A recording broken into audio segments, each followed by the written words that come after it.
తక్కువ వడ్డీకి లోను కావాలా? అది నువ్వు యాప్ ద్వారా? అరే వా, చిక్కుకున్నాడు. తెలియని యాప్ తో జాగ్రత్త. ఆర్బీఐ అంటోంది తెలివిగా ఆలోచించండి, అప్రమత్తంగా ఉండండి.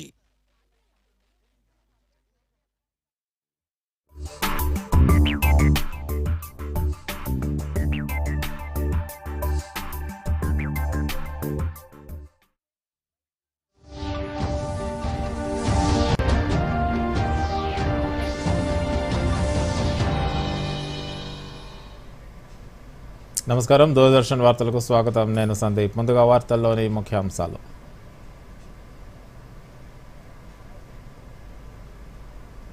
విచారణకు హాజరైన కేటీఆర్. హైదరాబాద్ బ్రాండ్ ఇమేజ్ కోసం 100 సార్లైనా జైలుకు వెళ్లేందుకు సిద్ధమని వ్యాఖ్య. ప్రభుత్వానికి ప్రతీకారం తీర్చుకునే అవసరం లేదన్న పొంగులేటి. కేటీఆర్ అనవసరం విమర్శలు చేస్తున్నారన్న రెవెన్యూ మంత్రి. జనగణన గెజెట్ నోటిఫికేషన్ విడుదల చేసిన కేంద్ర హోంశాఖ. 2 దశల్లో జరగనున్న జనగణన, కులగణన. సైప్రస్లో పర్యటిస్తున్న ప్రధానమంత్రి. భారత్ సైప్రస్ సీఈఓ ఫోరంలో ప్రసంగించిన నరేంద్ర మోదీ. ప్రపంచవ్యాప్తంగా డిజిటల్ విప్లవంలో భారత్ గేమ్ చేంజర్గా నిలిచిందని వెల్లడి. రైతు నేస్తం కార్యక్రమంలో భాగంగా అన్నదాతలతో నేడు సీఎం రేవంత్ రెడ్డి ముఖాముఖి. 16,000 రైతు వేదికల ద్వారా రాష్ట్ర వ్యాప్తంగా ప్రత్యక్ష ప్రసారం. పశ్చిమాసియాలో తగ్గని ఉద్రిక్తతలు. ఇరాన్, ఇజ్రాయెల్ మధ్య కొనసాగుతున్న పరస్పర దాడులు. రాష్ట్రంలో మరో 5 రోజుల పాటు వర్షాలు కురుస్తాయన్న వాతావరణ శాఖ. సాధారణం కంటే 4 డిగ్రీల కనిష్ట ఉష్ణోగ్రతలు నమోదవుతాయని వెల్లడి. ఇక వార్తల్లోని వివరాలు. ఫార్ములా ఈ కార్ రేస్లో బీఆర్ఎస్ కార్యనిర్వాహక అధ్యక్షుడు మాజీ మంత్రి కేటీఆర్ నేడు ఏసీబీ విచారణకు హాజరయ్యారు. ఈ రేసులో ఇప్పటికే ఓసారి విచారణకు హాజరైన కేటీఆర్ ఈ రోజు రెండోసారి విచారణ ఎదుర్కొంటున్నారు. కేటీఆర్తో పాటు అడ్వకేట్ రామచంద్రరావు కూడా ఉన్నారు. కేటీఆర్ ఏసీబీ విచారణ నేపథ్యంలో బీఆర్ఎస్ నాయకులు ఉదయమే ఆయన ఇంటికి చేరుకున్నారు. మాజీ మంత్రి హరీష్ రావు, ఎమ్మెల్యే కౌశిక్ రెడ్డి, మాజీ ఎంపీ బాల్కా సుమన్, పటోళ్ల కార్తిక్ రెడ్డి తదితరులు కేటీఆర్ వెంట రాగా విచారణకు ముందు మాజీ ముఖ్యమంత్రి కేసీఆర్ను కలిశారు. ఏసీబీ విచారణకు హాజరవుతున్న నేపథ్యంలో పలు అంశాలపై ఆయనతో కేటీఆర్ చర్చించారు. ఆ తర్వాత కేటీఆర్ తెలంగాణ భవన్కు చేరుకున్నారు. అక్కడి నుంచి ఏసీబీ కార్యాలయానికి వెళ్లారు. తెలంగాణ భవన్లో కేటీఆర్ మాట్లాడుతూ తమపై కేసులు పెట్టి విచారణల పేరుతో ఇబ్బంది పెట్టినంత మాత్రాన ప్రశ్నించడం మానుకోబోమని అన్నారు. హైదరాబాద్ బ్రాండ్ ఇమేజ్ పెంచేందుకు తీసుకున్న చర్యల నుంచి వెనక్కి తగ్గబోమని పేర్కొన్నారు. గతంలో తెలంగాణ కోసం జైలుకు వెళ్ళొచ్చామని, మరోసారి వెళ్లాల్సి వచ్చినా భయపడేది లేదని అన్నారు. 30 సార్లు విచారణకు పిలిచినా హాజరవుతానని కేటీఆర్ అన్నారు. కాంగ్రెస్కు బీజేపీ వంతపాడుతుందని, తమలో ఒకరిద్దరిని అరెస్ట్ చేసినంత మాత్రాన ప్రజా వ్యతిరేకతను అడ్డుకోలేరని కేటీఆర్ అన్నారు. చట్టాలు, న్యాయస్థానాలపై గౌరవం ఉందని నిజం నిలకడ మీద తెలుస్తుందన్నారు. కేసీఆర్ హరీష్ రావును కాళేశ్వరం కమిషన్ ఎదుట కూర్చోబెట్టి పైశాచిక ఆనందం పొందారని, ఇప్పుడు తనను ఏసీబీ విచారణకు పిలిచి మానసిక ఆనందం పొందుతున్నారని విమర్శించారు. 4 గోడల మధ్య కాదు, 4 కోట్ల ప్రజల మధ్య విచారణకు సైతం సిద్ధమని అన్నారు. లై డిటెక్టర్ పరీక్షకు సీఎం సిద్ధమా అని కేటీఆర్ ప్రశ్నించారు. మా మీద కేసులు బనాయించి మమ్మల్ని ఇబ్బంది పెట్టి కమిషన్లు వేసి మమ్మల్ని ఏదో ఇబ్బంది పెట్టినంత మాత్రాన, వేధించినంత మాత్రాన ప్రజల తరపున ప్రశ్నించడం బంద్ చేస్తామనుకుంటే అది కాంగ్రెస్ ప్రభుత్వం యొక్క అవివేకం, అజ్ఞానం అవుతుంది తప్ప ఇంకోటి కానే కాదు. పెద్దలు కేసీఆర్ గారిని, పెద్దలు హరీష్ రావు గారిని కాళేశ్వరం కమిషన్ ముందు కూర్చోబెట్టి మీరు పైశాచికానందం పొందొచ్చు. ఇవాళ ఏసీబీ ముందుకి విచారణకు పిలిపించి కొంత మానసికంగా రాక్షసానందం పొందుతూ ఉండవచ్చు. అవసరమైతే అరెస్ట్ కూడా చేస్తారు కావచ్చు. కానీ ఒకటి పక్కా, తెలంగాణ కోసం గతంలోనే జైలుకు పోయి వచ్చిన వాళ్ళం. హైదరాబాద్ బ్రాండ్ ఇమేజ్ను పెంచే ప్రయత్నంలో భాగంగా హైదరాబాద్ బ్రాండ్ని కాపాడే క్రమంలో తీసుకున్న ఒక నిర్ణయం వల్ల మళ్ళీ జైలుకు పోవాల్సి వచ్చినా భయపడేది లేదు. ఒకసారి కాదు, 100 సార్లు అయినా జైలుకు పోతాం, కానీ వదిలిపెట్టాం కాంగ్రెస్ ప్రభుత్వాన్ని, కాంగ్రెస్ పార్టీని.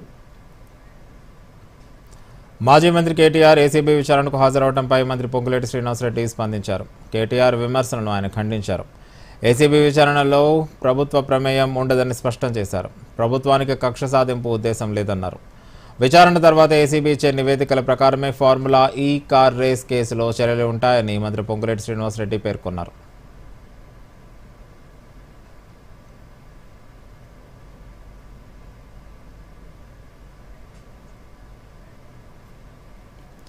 నేడు తెలంగాణ మంత్రిమండలి సమావేశం జరగనుంది. ముఖ్యమంత్రి రేవంత్ రెడ్డి అధ్యక్షతన మధ్యాహ్నం 3 గంటలకు బీఆర్ అంబేద్కర్ సచివాలయంలో కేబినెట్ భేటీ జరగనుంది. రాష్ట్రంలో స్థానిక సంస్థల ఎన్నికలపై ఈ సమావేశంలో నిర్ణయం తీసుకునే అవకాశం ఉంది. ఈ విషయాన్ని మంత్రి పొంగులేటి శ్రీనివాసరెడ్డి సూచనప్రాయంగా వెల్లడించారు. మంత్రి సీతక్క సైతం స్థానిక సంస్థల ఎన్నికలపై కేబినెట్లో నిర్ణయం తీసుకుంటామని తెలిపారు. అదేవిధంగా రైతులకు రైతు భరోసా 6 గ్యారెంటీల్లో మరో గ్యారెంటీ అమలుకు సంబంధించి కీలక నిర్ణయాలు తీసుకునే అవకాశం ఉన్నట్లు సమాచారం.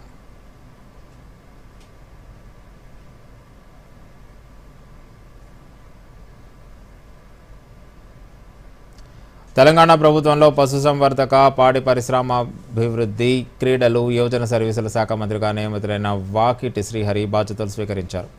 డాక్టర్ బిఆర్ అంబేద్కర్ సచివాలయంలో తనకు కేటాయించిన ఛాంబర్లో ప్రత్యేక పూజలు చేసి బాధ్యతలు స్వీకరించారు. ఈ కార్యక్రమంలో సాంస్కృతిక, ఎక్సైజ్ శాఖ మంత్రి జూపల్లి కృష్ణారావు, సంబంధిత శాఖల అధికారులు తదితరులు పాల్గొన్నారు.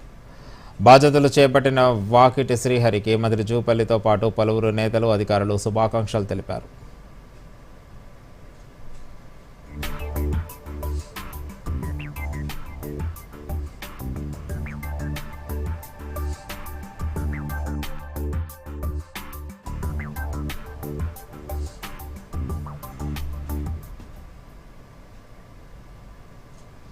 రాష్ట్రంలో వానాకాలం సాగు పనులు ప్రారంభం కాగా రైతు నేస్తం కార్యక్రమం ద్వారా ఈరోజు ముఖ్యమంత్రి అన్నదాతలతో ముఖాముఖి నిర్వహించనున్నారు. అధికారంలోకి వచ్చినప్పటి నుంచి రైతులకు అండగా నిలిచేందుకు కాంగ్రెస్ ప్రభుత్వం ఈ కార్యక్రమాన్ని చేపడుతోంది. ఇప్పటివరకు ఈ కార్యక్రమంలో 6 లక్షల మందికి పైచిలుకు భాగస్వాములు కాగా ఈ సాయంత్రం జరిగే సీఎం ముఖాముఖి 1500 మందికి ప్రత్యక్షంగా హాజరు కానున్నారు. ఈ కార్యక్రమాన్ని రాష్ట్ర వ్యాప్తంగా 1600 రైతు వేదికల్లో ప్రత్యక్ష ప్రసారం చేయనున్నారు. ఈ సందర్భంగా అన్నదాతలకు వెన్నుదన్నుగా పలు కీలక నిర్ణయాలు ప్రకటించే అవకాశం ఉంది.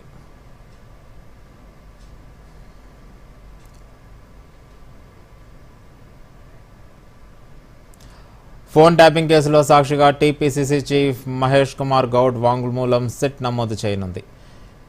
ఈ కేసులో నిందితులుగా ఉన్న ప్రభాకర్ రావు, ప్రణీత్ రావు సహా పలువురిని ఇప్పటికే సిట్ విచారిస్తోంది. ప్రభాకర్ రావును మరోసారి ప్రశ్నించనుంది. ఈ కార్యక్రమంలో సాక్షిగా రేపు ఉదయం 11 గంటలకు జూబ్లీహిల్స్ ఏసీపీ వద్ద తన వాంగ్మూలం మహేష్ కుమార్ గౌడ్ ఇవ్వనున్నారు.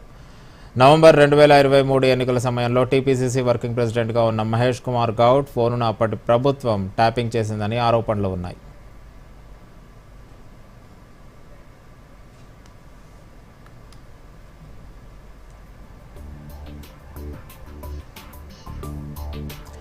కేంద్ర మంత్రి కిషన్ రెడ్డి ఉదయం హైదరాబాద్లోని గాంధీ ఆసుపత్రిని పరిశీలించారు. కోవిడ్-19 సమయంలో ప్రారంభించిన ఆక్సిజన్ ప్లాంట్ను పరిశీలించిన కేంద్ర మంత్రి ఆసుపత్రి సూపరింటెండెంట్ను అడిగి వివరాలు తెలుసుకున్నారు.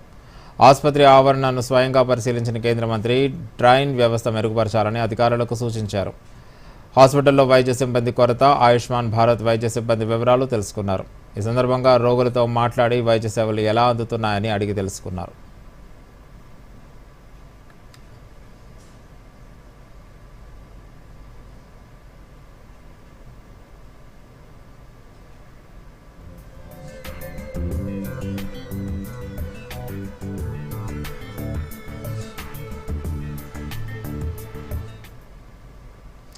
జూలై 1న జరగనున్న బల్కంపేట ఎల్లమ్మ వార్షిక కళ్యాణ మహోత్సవంపై హైదరాబాద్ ఇన్ఛార్జ్ మంత్రి పొన్నం ప్రభాకర్ అధికారులతో సమీక్ష నిర్వహించారు.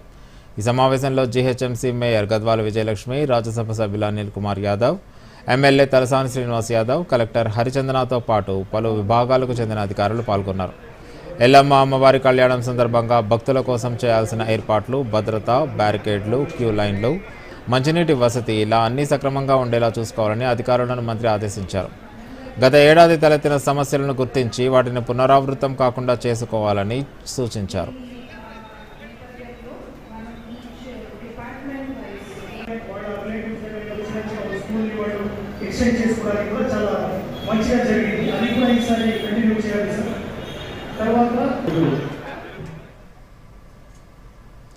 బీఆర్ఎస్ ఎమ్మెల్యే పాడి కౌశిక్ రెడ్డి దాఖలు చేసిన పిటిషన్ను హైకోర్టు కొట్టివేసింది. గతంలో క్వారీ యజమాని మనోజ్ను కౌశిక్ రెడ్డి బెదిరించారనే ఆరోపణలతో కేసు నమోదైంది. దీంతో కేసు నమోదు చేసిన పోలీసులు దర్యాప్తు ప్రారంభించారు. ఈ నేపథ్యంలోనే తనపై నమోదైన కేసును కొట్టివేయాలని ఏప్రిల్ నెలలో కౌశిక్ రెడ్డి హైకోర్టులో పిటిషన్ దాఖలు చేశారు. ఈ క్రమంలోనే వాళ్ళ విచారణ జరిపిన కౌశిక్ రెడ్డి పిటిషన్ను కొట్టివేసింది.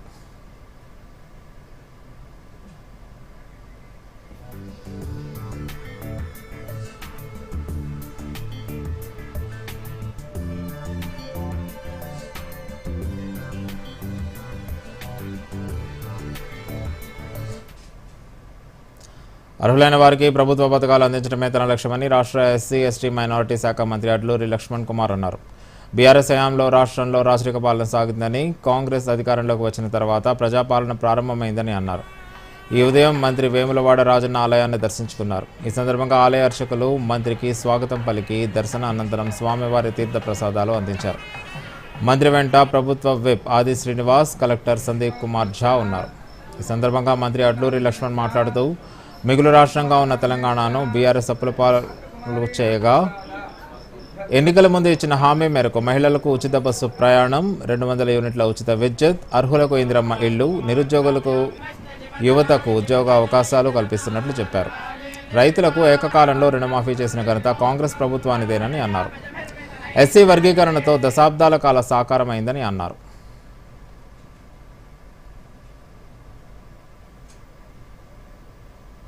ఏదైతే పేదవాళ్ళకి ఉన్నటువంటి ఇందిరమ్మ ఇల్లు కళ సహకారం కానీ ప్రతి పేదవాళ్ళకి ఇందిరమ్మ ఇల్లు కట్టుకోవాలని, అదేవిధంగా సన్న బియ్యాన్ని పేదవాళ్ళకి అందియాలని, పేదవాళ్ళకు సంబంధించిన ప్రతి కుటుంబానికి ఉచితంగా 200 యూనిట్ల కరెంటు ఇవ్వడం కానీ, మా మహిళా సోదరులకు ఉచితంగా బస్సు సౌకర్యం ఏర్పాటు చేయడం కానీ, దేనికోసమైతే తెలంగాణ రాష్ట్రాన్ని తెచ్చుకున్నామో నిరుద్యోగ యువకులు ఉద్యోగాలు కావాలనేటువంటి ఏదైతే వారి ఆలోచన తెలంగాణ రాష్ట్రం ఏర్పాటు విషయంలో వారి కష్టం, వారి యొక్క త్యాగం, నిరుద్యోగ యొక్క త్యాగం, ఉద్యోగాలు రావాలని యొక్క ఏదైతే ఆలోచనని ఈ ఇందిరమ్మ రాజ్యంలో గౌరవ ముఖ్యమంత్రి వర్యులు సుమారు 59,000 ఉద్యోగాలు ఇచ్చిన ఘనత ఈ రాష్ట్ర ప్రభుత్వాన్ని గౌరవ ముఖ్యమంత్రి వర్యులు రేవంత్ రెడ్డి గారు.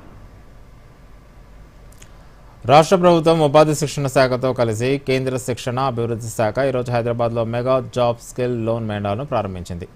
స్థానిక బషీర్బాగ్లోని పీజీ కళాశాలలో ఏర్పాటైన ఈ మేళాను కేంద్ర నైపుణ్యాభివృద్ధి శాఖ మంత్రి జయంత్ చౌదరితో కలిసి రాష్ట్ర ఐటీ పరిశ్రమల శాఖ మంత్రి శ్రీధర్ బాబు ప్రారంభించారు.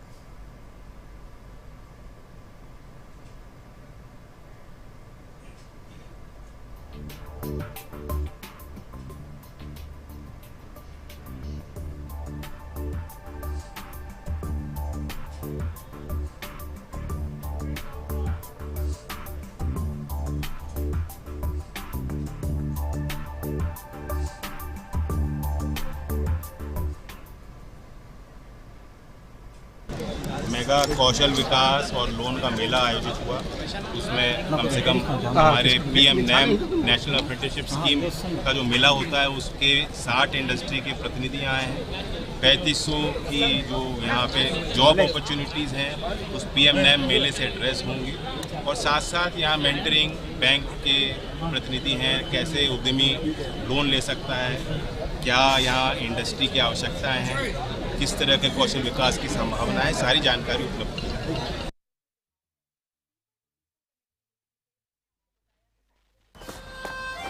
అక్క చూడు,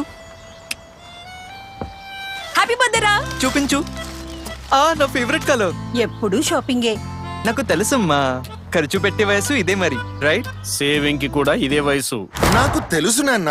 పొదుపు చేయండి, సరైన చోట పెట్టుబడి పెట్టండి. పెట్టుబడి డబ్బుపై వడ్డీ వస్తుంది. దాన్ని మళ్ళీ పెట్టుబడి పెట్టడం వల్ల వడ్డీ వస్తూనే ఉంటుంది. నాకు తెలుసు కదా. ఆర్బీఐ అంటుంది, చేయండి సరైన ఆరంభం, అవ్వండి ఫైనాన్షియలీ స్మార్ట్. వార్తలకు తిరిగి స్వాగతం. ప్రధాని నరేంద్ర మోదీ సైప్రస్ పర్యటన కొనసాగుతుంది. నికోసియాలోని సైప్రస్ అధ్యక్ష భవనంలో ప్రధాని మోదీ సైప్రస్ అధ్యక్షుడు క్రిస్టో డెలిడేస్ సమావేశమయ్యారు. ఇరు దేశాలకు సంబంధించిన ద్వైపాక్షిక అంశాలను చర్చించారు. అనంతరం సైప్రస్ అధ్యక్షుడు ప్రధానిని తమ దేశ అత్యున్నత పౌర పురస్కారం grand cross of the order of Makarios third బహూకరించారు. అంతకుముందు ప్రధాని 2 రోజుల పర్యటన నిమిత్తం సైప్రస్ రాజధాని చేరుకున్నారు. ప్రధానికి విమానాశ్రయంలో ఆ దేశ అధ్యక్షుడు, ప్రవాస భారతీయులు ఘన స్వాగతం పలికారు. సీఈఓ ఫోరంలో ప్రధాని మోదీ ప్రసంగించారు. ఈ సందర్భంగా మాట్లాడుతూ ప్రపంచవ్యాప్తంగా డిజిటల్ విప్లవంలో భారత్ గేమ్ చేంజర్గా నిలిచిందన్నారు.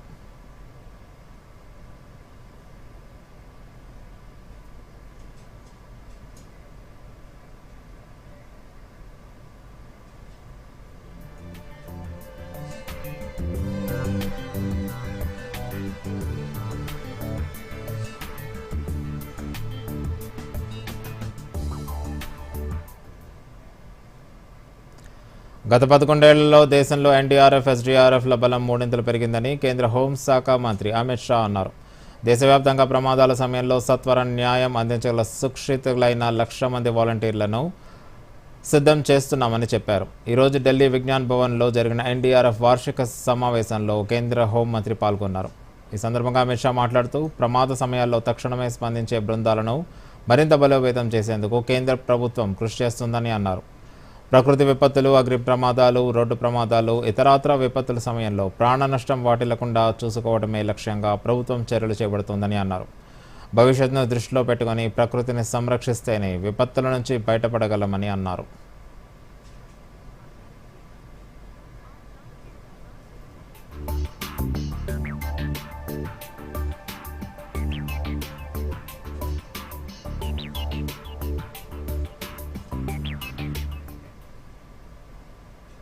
मगर हम सब के लिए आनंद का विषय है कि 10 साल के अंदर एनडीएमए, एनडीआरएफ और सीडीआरआई ये 3 संस्थाओं ने भारत को आपदा प्रबंधन के क्षेत्र में ग्लोबल लीडर बनाने के करीब ले जाकर खड़ा कर दिया है और ये हम सब के लिए।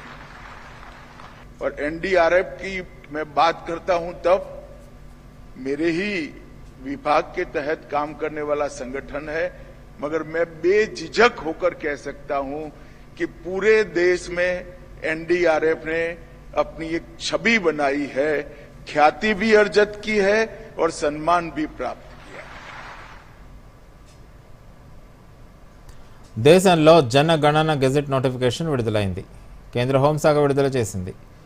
స్వాతంత్రం వచ్చిన తర్వాత 8వ జనాభా లెక్కలు చేపట్టనున్నారు. ఈసారి జనాభా లెక్కల్లో కులగణన కూడా చేపట్టనున్నారు.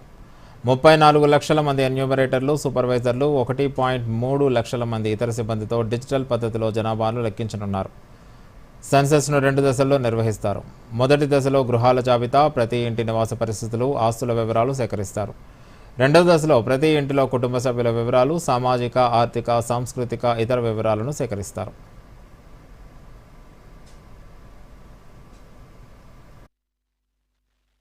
This is no ordinary sky. This is where legends are born. Space transition.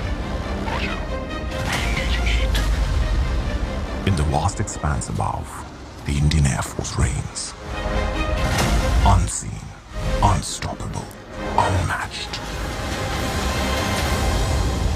Join the Indian Air Force to be a cut above.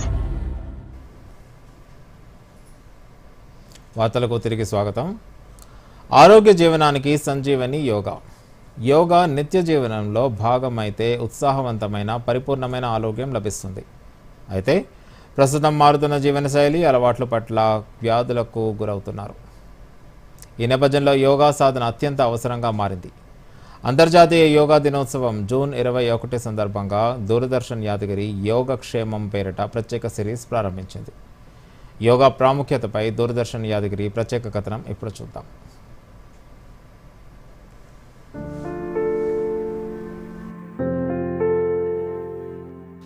అంతర్జాతీయ యోగా దినోత్సవానికి మరో 5 రోజులే మిగిలి ఉన్నాయి. ప్రపంచవ్యాప్తంగా యోగా దినోత్సవం కోసం యోగా ఔత్సాహికులు, యోగా సాధకులు, వివిధ దేశాలు, సంస్థలు ఎంతో ఆతృతగా, ఉత్సాహంగా ఎదురుచూస్తున్నాయి. ఐక్యరాజ్య సమితి 2014లో జూన్ 21న అంతర్జాతీయ యోగా దినోత్సవం ప్రకటించడంతో ప్రపంచ చిత్రపటంపై ఒక్కసారిగా యోగా ప్రాముఖ్యత పెరిగింది. అనేక మంది ప్రముఖులు, దేశాధినేతలు, సాధారణ ప్రజలు యోగాను తమ జీవన విధానంలో భాగం చేసుకుని దాని ద్వారా ఆరోగ్య లాభాలు పొందుతున్నారు. ఖమ్మం జిల్లా వ్యాప్తంగా యోగా కార్యక్రమాలను నిర్వహిస్తున్నారు. శ్రీరామకృష్ణ విద్యాలయంలో విద్యార్థులు ప్రతిరోజు యోగా శిక్షణ ఇస్తున్నారు. జిల్లాల్లో పాఠశాలలు, కళాశాలల్లో విద్యార్థులకు ప్రత్యేకంగా యోగా తరగతులు జరుగుతున్నాయి. ఈ సందర్భంగా విద్యార్థులు మాట్లాడుతూ ప్రతిరోజు యోగా చేయటం వల్ల చదువుపై ఏకాగ్రత పెరిగిందని, ఆరోగ్యంగా ఉంటున్నామని చెప్పారు. యోగా చేస్తే మనం ఫిట్గా ఉంటాం అండ్ బాడీ రిలీఫ్గా ఉంటుంది, మైండ్ రిఫ్రెష్ అవుతుంది, మైండ్ కాన్సన్ట్రేషన్ ఎక్కువ ఉంటుంది, దానివల్ల మనం ఫ్రీగా ఉంటాము. మనం రోజు యోగా చేస్తాం వల్ల బాడీ ఫిట్నెస్ వస్తుంది, ఆరోగ్యంగా ఉంటాము, బాడీ రిలీఫ్ అవుతుంది, హెల్త్ ఇష్యూస్ రాకుండా ఉంటాయి. మా పాఠశాలలో రోజు యోగా చేపిస్తారు. యోగా చేయటమే కాదు కలిగే ప్రయోజనాలను వివరిస్తున్నారు. యోగా సాధన ద్వారా మానసికంగా శారీరకంగా ఎన్నో ఉపయోగాలు ఉన్నాయని విద్యార్థులు చెప్తున్నారు. Yoga is relief to our body by inspiration of Narendra Modi doing in our school regular doing yoga 4 PM every day. Stress will be out of the body. Yoga ఊపిరితిత్తుల పనితీరును మెరుగుపరుస్తుందని వివరిస్తున్నారు. యోగా గుండె జబ్బుల ప్రమాదాన్ని తగ్గిస్తుందని, రోగ నిరోధక వ్యవస్థను బలోపేతం అవుతుందంటున్నారు. Today I am saying about yoga. In our school today they are teaching the yoga with all teachers. I am relieving my body with yoga. With yoga we can relieve our body and we can improve our concentration levels.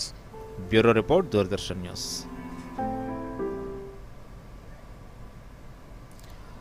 వ్యవసాయ వ్యర్థాలు కాల్చివేయడంతో కాలుష్య తీవ్రత మరింతగా పెరుగుతుంది. ఈ సమస్యకు ఆదిలాబాద్ జిల్లాలో పరిష్కారం లభించింది. బొగ్గుకు ప్రత్యామ్నాయంగా వ్యవసాయ వ్యర్థాలతో తయారు చేసిన బ్రిక్స్ వినియోగిస్తున్నారు. వీటి తయారీతో కాలుష్యం తగ్గడమే కాదు, రైతులకు ఆదాయం సమకూరుతుంది. దీనిపై మరిన్ని వివరాలు.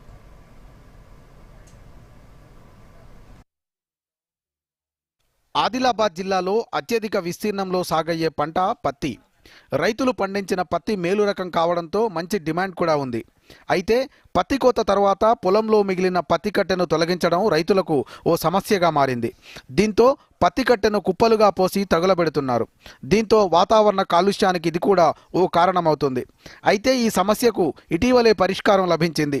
వ్యవసాయ వ్యర్థాలతో బయోఫ్యూయల్ బ్రిక్స్ తయారు చేసే కొన్ని పరిశ్రమలు ఆ పత్తి కట్టెను కొనుగోలు చేస్తున్నాయి.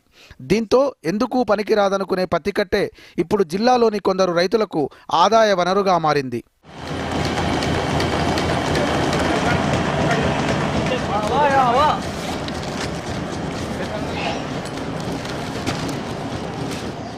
పనికిరాని వ్యవసాయ వ్యర్థాలతో బయోఫ్యూయల్ బ్రిక్స్ తయారు చేసే పరిశ్రమలు ఆదిలాబాద్ జిల్లాలో 3 ఉన్నాయి. అందులో ఒకటి జిల్లా కేంద్రంలో ఊర్జా పేరుతో ఏర్పాటు చేశారు. ఇది గత 4 ఏళ్ల నుంచి పనిచేస్తోంది. ఆదిలాబాద్ చుట్టుపక్కల గ్రామాల నుంచి ఈ పరిశ్రమలు వ్యవసాయ వ్యర్థాలను కొనుగోలు చేస్తున్నారు.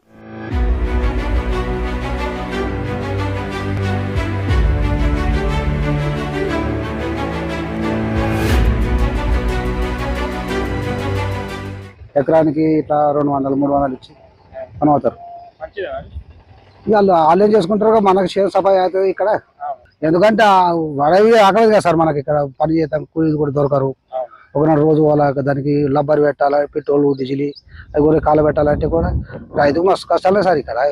అన్ని చేసుకోవాలంటే ఎకరానికి 4-5 లేబర్ అంటే ఇప్పుడు 1500-1600 రూపాయలు పోతాయి అన్నారు ఏరుడికి. అవి కాల పెట్టాలి, ఒకనాడు మొగ వచ్చినప్పుడు దానికి డీజిల్ వ్యవసాయ వ్యర్థాలతో తయారైన కిలో బ్రిక్స్ ధర 6 నుంచి 10 రూపాయల వరకు పలుకుతోంది. బొగ్గుకు ప్రత్యామ్నాయ ఇంధనంగా ఈ బ్రిక్స్ను కొన్ని పెద్ద పెద్ద కంపెనీలు వినియోగిస్తున్నాయి. దీనివల్ల పర్యావరణానికి ఏ హాని ఉండదని కంపెనీ నిర్వాహకులు చెబుతున్నారు. మేము ఈ ఫార్మర్స్ దగ్గర నుండి ఎంత వేస్టేజ్ ఉన్నంత మొత్తం తీసుకుంటున్నాము. దీని నుండి మేము దానికి కటింగ్ చేసి 50 పైసలతో కిలోతో తీసుకుని కటింగ్ చేసి మళ్ళీ చిన్న ప్రాసెసెస్ చేసి దానికి హామర్లో వేస్తున్నాము. హామర్ నుండి మళ్ళీ హాట్ బాక్స్ తీసుకొని ఆ బ్రాకెట్ తీరంగా ఒక బొగ్గు తీరంగా కాల్స్తుందని మేము ఈ ప్రోడక్ట్ మొత్తము పట్నంకి, హైదరాబాద్కి పెద్ద పెద్ద బాయిలర్స్కి పంపుతాము. వాళ్ళు ఇది యూటిలైజ్ చేసుకొని దీంతో ఏం పొల్యూషన్ ఏముండదు. కానీ మేము చేసేది ఇది ఒక మంచి పని అని మాకు అభినందనలు వస్తున్నాయి బాగా. Bureau report, Doordarshan news. Ahmedabad విమాన ప్రమాదంపై దర్యాప్తు చేయడానికి ప్రభుత్వం ఏర్పాటు చేసిన ఉన్నత స్థాయి కమిటీ మొదటి సమావేశం నేడు న్యూఢిల్లీలో జరగనుంది. ఈ కమిటీకి కేంద్ర హోంశాఖ కార్యదర్శి అధ్యక్షతను వహించారు. ఈ కమిటీ సభ్యులతో పౌర విమానయాన శాఖ మంత్రిత్వ శాఖ కార్యదర్శి, హోం మంత్రిత్వ శాఖ సీనియర్ అధికారులు ఉన్నారు. అలాగే గుజరాత్ హోంశాఖ, ఎస్డీఆర్ఎఫ్ అధికారులు, అహ్మదాబాద్ పోలీస్ కమిషనర్, భారత వైమానిక దళంలో తనిఖీ, భద్రతా director general, bureau of civil aviation security director general ఉన్నారు. ఈ కమిటీ 3 నెలల్లోపు తన నివేదికను సమర్పించనుంది. భవిష్యత్తులో ఇటువంటి సంఘటనలను నివారించడానికి తీసుకోవాల్సిన జాగ్రత్తలు, విధానాలను రూపొందించడంపై కమిటీ దృష్టి సారించనుంది.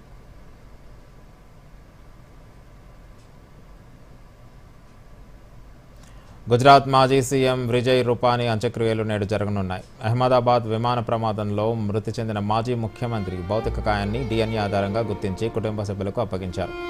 రాజ్కోట్లో సాయంత్రం అధికారిక లాంఛనాలతో అంత్యక్రియలు నిర్వహించనున్నారు. ఆయన భౌతిక కాయానికి గుజరాత్ సీఎం భూపేంద్ర పటేల్ సహా పలువురు నివాళి అర్పించారు. విజయ్ రూపానీ మృతి పట్ల నేడు గుజరాత్ వ్యాప్తంగా సంతాప దినం ప్రకటించారు.